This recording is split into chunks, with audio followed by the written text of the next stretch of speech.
सोचिए, अगर आपका बच्चा घर से निकले, एक स्केड्यूल रेडियो प्रोग्राम के लिए और उसके बाद कभी वापस ना आए।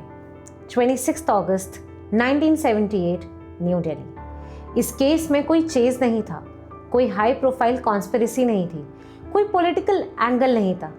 सिर्फ दो मासूम ब्रेव बच्चे, एक लिफ्ट और दो आदमी जो पैनिक में एक इरिवर्सिबल डिसीजन ले लेते हैं। ये कहानी है रंगा और बिल्ला की।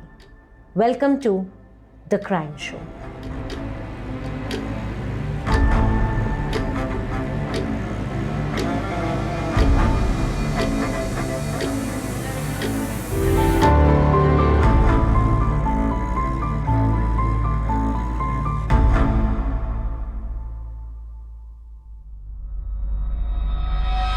शाम का वक्त था। घर से निकलते वक्त गीता चोपड़ा ने अपनी माँ से बस इतना कहा कि वो और संजय ऑल इंडिया रेडियो जा रहे हैं। उस वक्त गीता 16 साल की थी, एक कॉलेज स्टूडेंट, और संजय 14 साल का था, स्कूल में पढ़ता था। उन दोनों को उस दिन युवा वाणी ऑल इंडिया रेडियो के एक यूथ प्रोग्राम में पार्टिसिपेट करना था। ये कोई अचानक का प्लान नहीं था, प्रोग्राम स्केड्यूल था और घर वालों को ये दोनों भाई बहन के इस प्रोग्राम के बारे में पहले से ही पता था। प्लान सिंपल था। प्रोग्राम के बाद उनके father rear admiral Alan Chopra उन्हें वापस लेने वाले थे। इसमें कुछ भी अनयूजुअल नहीं था, एवरीथिंग वाज नॉर्मल। शाम बीत गई, रेडियो पर प्रोग्राम का टाइम आया, पर गीता और संजय का नाम अनाउंस ही नहीं हुआ। फैमिली ने पहले सोचा शायद स्केड्यूल चेंज हो गया हो, उस टाइम ऐसा होता रहता था। लेकिन जब रात होने लगी और दोनों बच्चे घर नहीं आए तो कंसर्न जेन्युइन हो गया। उनके फादर जैसा प्लान था ऑल इंडिया रेडियो ऑफिस गए उनको पिकअप करने, पर वहाँ से पता चला कि गीता और संजय वहाँ आए ही नहीं थे। इस पॉइंट पर एक बात क्लियर थी कि ये सिर्फ लेट होने का केस नहीं था। पुलिस को उसी वक्त तुरंत इन्फॉर्म किया गया। दोनों बच्चों की एक मिसिंग कंप्लेंट लॉन्च हुई। उस रात दिल्ली के कई पुलिस स्टेशंस में कॉल भी आए। फ्रेंड्स, रिलेटिव्स, नोन लोकेशंस, सब जगह चेक किया गया, कहीं से भी कोई भी क्लू नहीं मिला। 28 अगस्त 1978, गीता और संजय के मिसिंग होने के 2 दिन बाद दिल्ली के रिज एरिया के आसपास एक लोकल आदमी को 2 बॉडीज दिखती हैं।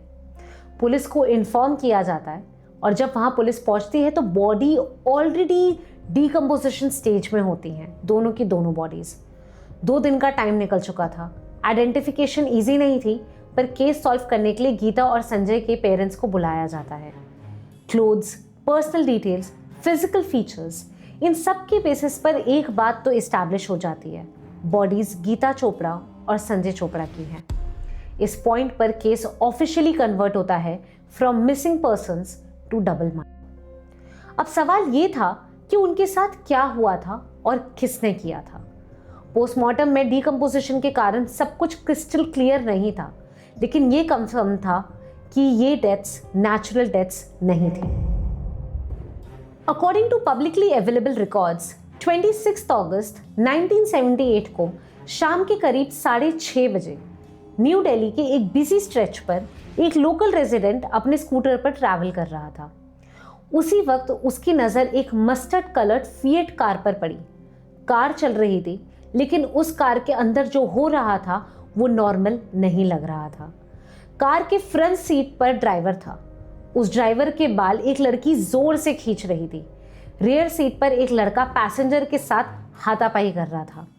ये कोई मिसअंडरस्टैंडिंग नहीं थी, ये कोई आर्ग्यूमेंट भी नहीं था, ये एक क्लियर स्ट्रगल था। लोकल आदमी ने कार को रोकने की कोशिश करी, पर कार ने स्पीड बढ़ा दी और आगे बढ़ गई। कार को देखकर और लोग भी रुक गए। एक आदमी ने अपनी साइकिल छोड़कर कार का दरवाजा भी पकड़ने की कोशिश करी, पर वो कार रुकी नहीं। कार को बहुत लोगों ने रोका, पर कार फिर भी नहीं रुकी। वो कार तेज रफ्तार से विलिंगडन हॉस्पिटल की तरफ निकल गई। आज विलिंगडन हॉस्पिटल RML हॉस्पिटल से जाना जाता है और ये दिल्ली का one of the most prestigious hospital में से गिना जाता है। इस पूरे सीन में एक बात और थी जो इग्नोर नहीं की जा सकती थी। लड़की हेल्प के लिए चिल्ला रही थी, स्क्रीम कर रही थी कि उसको उस वक्त मदद की सख्त ज़रूरत है। थोड़ी देर बाद उस लोकल आदमी ने पुलिस को इन्फॉर्म किया। उसने बताया कार का कलर, स्ट्रगल, लड़की का चिल्लाना और जो भी डिटेल्स उसे याद थी उसने सब पुलिस को बता दिया। पुलिस कंट्रोल रूम को ये इंफॉर्मेशन दी गई, लेकिन यहीं पे एक क्रिटिकल मिस्टेक हुई। कार का जो आइडेंटिफिकेशन डिटेल बताया गया था वो गलत नोट कर लिया गया था, यानी कि जो कार का नंबर बताया था उसमें से एक डिजिट की हेर फेर हो गई थी। सिर्फ एक लेटर की गलती, लेकिन इन्वेस्टिगेशन के लिए ये एक ह्यूज डिफरेंस बन गया था। उस वक्त किसी को नहीं अंदाजा था कि ये एक रूटीन एंट्री नहीं बल्कि लाइफ एंड डेथ की इंफॉर्मेशन थी। उस फिएट कार को फिर देखा गया विलिंगडन यानी आरएमएल हॉस्पिटल के पास। जिस विटनेस ने उस कार को देखा था, he was suspicious of the activities in the car, इसलिए वो अपना स्कूटर लेके कार के बगल में आके खड़ा हो गया। What he saw was a heart stopping moment. Rare seat पर बैठा लड़का अपना ब्लीडिंग शोल्डर दिखाता है उस लोकल रेजिडेंट को और हाथ जोड़कर हेल्प मांगता है। ये एक साइलेंट सिग्नल नहीं था, ये एक डेस्परेट अपील थी हेल्प के लिए। विटनेस ने उस कार का पीछा किया एक ही पॉइंट तक, but then he could not chase the car क्योंकि कार उसकी आंखों के सामने से ओझल हो गई। इस विटनेस ने भी पुलिस को फिर रिपोर्ट किया। इस बार कार की डिस्क्रिप्शन क्लियर थी, आइडेंटिफिकेशन डिटेल करेक्ट थी, स्ट्रगल और इंजरी दोनों क्लियर तरीके से मेंशन किए गए। पर प्रॉब्लम ये थी कि दिल्ली पुलिस का रिएक्शन बहुत स्लो था। उन्होंने इस इंसिडेंट को एक टेक्निकल ज्यूरिसडिक्शन इशू माना। बाद में जब इन्वेस्टिगेशन हुई तो ये दोनों विटनेस स्टेटमेंट्स क्रूशियल साबित हुए। उन्होंने पहली बार एस्टैब्लिश किया कि गीता और संजय जिंदा थे। वो ज़बरदस्ती कार में रखे गए थे, उन्होंने मदद मांगी थी और पब्लिक ने मदद करने की कोशिश भी की थी, लेकिन एक गलत नोट की गई डिटेल और एक स्लो रिस्पॉन्स और मौका हमेशा के लिए हाथ से चला गया।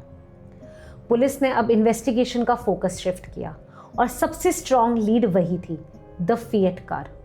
दिल्ली में रीसेंट स्टोलन कार्स का डेटा निकाला गया। फिएट मॉडल्स पर स्पेशल फोकस था। एक स्टोलन फिएट ट्रेस होती है, कार के अंदर से हेयर सैंपल्स, फाइबर्स और सॉइल रेसिड्यू भी कलेक्ट किया जाता है। फोरेंसिक कंपैरिजन से ये एस्टैब्लिश होता है कि ये कार क्राइम से लिंक्ड है और इसी कार ने पुलिस को 2 नाम तक पहुंचाया। वो ऐसे कि 26 अगस्त की रात के करीब 10:15 बजे, यानी कि किडनैपिंग के कुछ घंटे बाद, वही mustard colour fiat car Willingdon hospital के प्रेमिसेस में एंटर करती है। कार से 2 आदमी उतरते हैं। उनमें से एक के सर पर एक फ्रेश कट था, ब्लीडिंग कंट्रोल में थी, लेकिन उसकी इंजरी विजिबल थी। हॉस्पिटल स्टाफ को ये सीन थोड़ा सा सस्पिशियस लगा, लेकिन एबनॉर्मल नहीं, इट वॉज वेरी नॉर्मल। दोनों आदमी ने अपने फेक नेम्स और फेक एड्रेस बताए। उन्होंने कहा कि उनको कुछ लोगों ने रोड पर अटैक किया, इसलिए उनके सर पर ये ब्लीडिंग हो रही है। उसके सर का एक्सरे लिया जाता है और यहीं पर एक ऐसी चीज़ होती है जिसका उन दोनों को उस वक्त कोई अंदाज़ा नहीं था।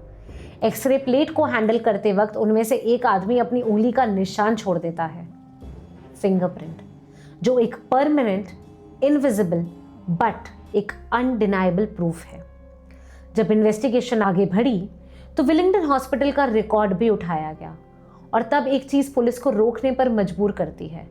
उस रात को जो एक्सरे लिया गया था उस पर एक क्लियर फिंगरप्रिंट था। फिंगरप्रिंट को डेटाबेस से मैच किया गया, रिजल्ट इंस्टेंट था। वो फिंगरप्रिंट बॉम्बे पुलिस के रिकॉर्ड से मैच हो गया। 2 नोन क्रिमिनल्स जो पहले भी ऐसे किडनैपिंग और कार थेफ्ट जैसे क्राइम्स में इन्वॉल्व हो चुके थे और वो बॉम्बे से भागकर दिल्ली आए थे बॉम्बे पुलिस से बचने के लिए। यहीं से पुलिस को पहली बार रंगा और बिल्ला के पास्ट का सॉलिड कंफर्मेशन मिलता है। रंगा का असली नाम था कुलजीत सिंह और बिल्ला का असली नाम था जसबीर सिंह। गीता और संजय के पेरेंट्स ने मीडिया को बताया और देखते देखते केस ने आग पकड़ ली। एंड टू कैच रंगा बिल्ला, उनके मग शॉट्स को, जो कि मुंबई पुलिस स्टेशन में थे, उनको न्यूज़पेपर्स में छापा गया। रंगा और बिल्ला को भी धीरे धीरे समझ आ गया कि पुलिस का नेट उनके लिए टाइट होता जा रहा है। उन्होंने कार तो अबैंडन कर ही दी थी, रेंटेड रूम्स भी चेंज हो रहे थे। मूवमेंट उनकी रैंडम नहीं थी, कैलकुलेटेड थी कि कहाँ जाना है, क्या करना है, कैसे इन चीज़ों को अवॉइड करना है। इसलिए उनका अगला प्लान बहुत सिंपल था कि उनको अब दिल्ली को छोड़ना पड़ेगा, उनको अब साउथ इंडिया की तरफ निकलना पड़ेगा। भीड़ में मिक्स होना पड़ेगा, और इसी प्लान के अंदर उन्होंने एक लॉन्ग डिस्टेंस ट्रेन को चूज किया। 8 सितंबर 1978 गीता और संजय की बॉडीज मिलने के 10 दिन बाद रात के वक्त रंगा और बिल्ला कालका मेल में चढ़ते हैं। ट्रेन क्राउडेड थी। उन्होंने जो कोच चूज किया वो उनके लिए एक फेटल मिसकैलकुलेशन था, क्योंकि वो कोच आर्मी पर्सनल के लिए रिजर्व था। आर्मी पर्सनल ने उनसे आइडेंटिफिकेशन मांगी। उनका बिहेवियर नर्वस था। आंसर्स जो थे उनके वो इनकंसिस्टेंट थे। सिचुएशन एस्केलेट हुई और आर्मी के साथ उन दोनों का एक फिजिकल स्कफल हो गया, और इसी स्कफल के दौरान कोच में मौजूद एक आर्मी जवान ने उन दोनों को पहचान लिया, न्यूज़पेपर में छापी तस्वीरों की वजह से। वही फेसेस, वही वांटेड क्रिमिनल्स, तो वो समझ गए कि ये दोनों कोई आम जनता के लोग नहीं हैं। आर्मी पर्सनल ने ट्रेन को रुकवाया और अथॉरिटीज़ को इन्फॉर्म किया। कालका मेल जब न्यू दिल्ली रेलवे स्टेशन पहुंची, रंगा और बिल्ला ऑलरेडी रिस्टेन्ड थे।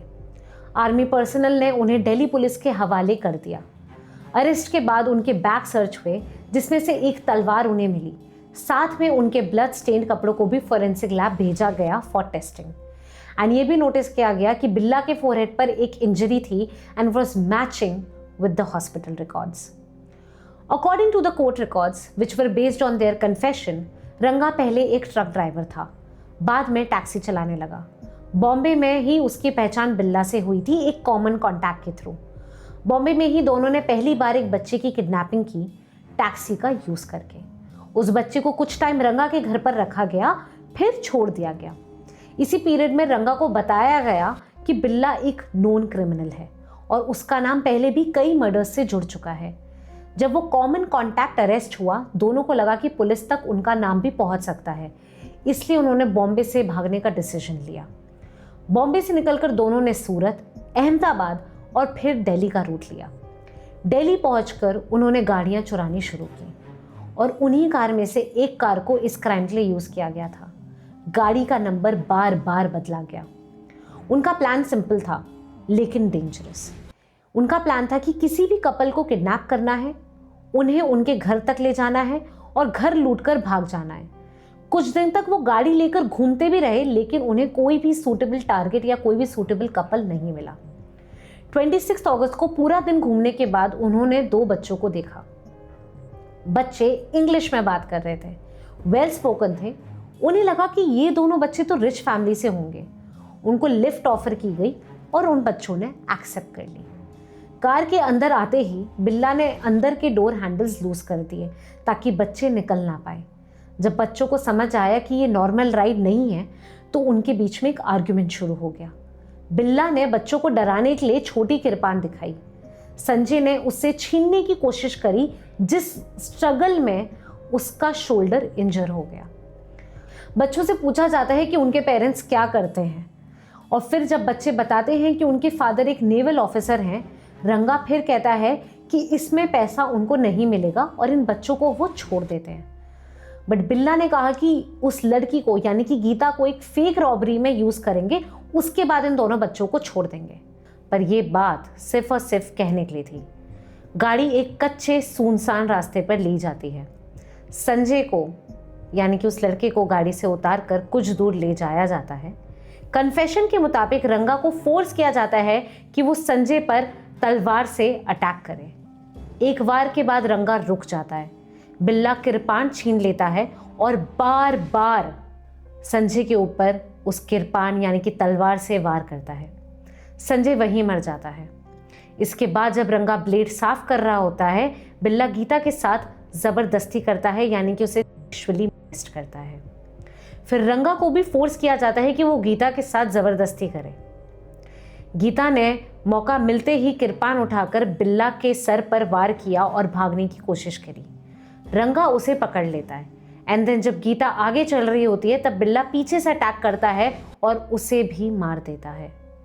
ये रंगा का कन्फेशन था, बट बिल्ला के कन्फेशन में कुछ सीक्वेंस डिफरेंट बताया गया और ब्लेम एक दूसरे पर डाला गया।